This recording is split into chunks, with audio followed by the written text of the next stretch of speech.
ஆடி அமாவாசை விரதத்தில் பலரும் செய்யும் தவறே இதுதான். முன்னோர்கள் வழிபாடே வேறு.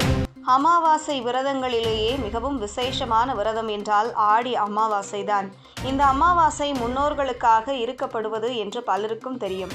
ஆனால் இதில் ஒரு வீட்டில் எத்தனை பேர் இருக்க வேண்டும்? மேலும் இதன் வழிபாட்டு முறைகள் தெரியுமா?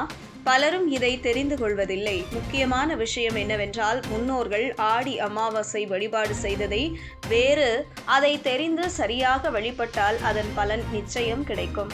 மரபு முறைகளின்படி ஒரே குடும்பத்தில் பலர் ஒரே நாளில் விரதம் இருப்பது தவிர்க்கப்பட வேண்டும் என கூறப்படுகிறது. ஒரே குடும்ப உறுப்பினர்களின் மன ஆற்றல் ஒரே நோக்கத்தில் ஒரே நேரத்தில் செலுத்தப்படும் போது அது மனநிலையிலும் வீட்டின் அமைதியிலும் பாதிப்பை ஏற்படுத்தும் என்று நம்பப்படுகிறது. எனவே ஒருவரே விரதம் இருந்து மற்றவர்கள் ஆதரவு வழங்குதல் சமநிலையை பேணும் நெறிமுறையாகும். தந்தையும் தாயும் இல்லாத நிலையிலுள்ள இளையர்கள், குறிப்பாக திருமணமாகாத ஆண்கள் இந்த விரதத்தை மேற்கொள்ளலாம். இது அவர்களது முன்னோர்களின் ஆவிக்காக செலுத்தும் பண்பாட்டு நன்றிக்குறியாகவே பார்க்கப்படுகிறது. ஆன்மீக பயணத்தின் ஆரம்பமாகவும் இது அமையக்கூடியதாகும். துணையை இழந்த ஒருவர் உயிரிழந்த வாழ்க்கை துணையின் ஆன்ம நலனுக்காகவும் தனக்கே உரிய மன நிம்மதிக்காகவும் இந்த விரதத்தை மேற்கொள்வது மிகுந்த முக்கியத்துவம் வாய்ந்ததாக கருதப்படுகிறது. இது ஒரு தவ உணர்வுடனும் உள்ளார்ந்த அமைதிக்கான நாள்பட்ட முயற்சியாகவும் விளங்கும். ஆனால் கணவன் உயிருடன் இருக்கும்போது மனைவி தனிப்பட்ட முறையில் தனது பெற்றோர்களுக்காக விரதம் இருப்பது மரபு நெறிமுறைக்கு முரணாகும்.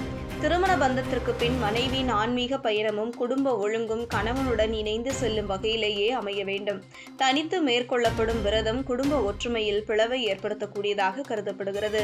ஒரு மனைவி தனது பெற்றோர்களுக்காக விரதம் மேற்கொள்ள விரும்பினால் கணவனின் ஒப்புதல் மற்றும் ஆதரவு அவசியமானதாகும்.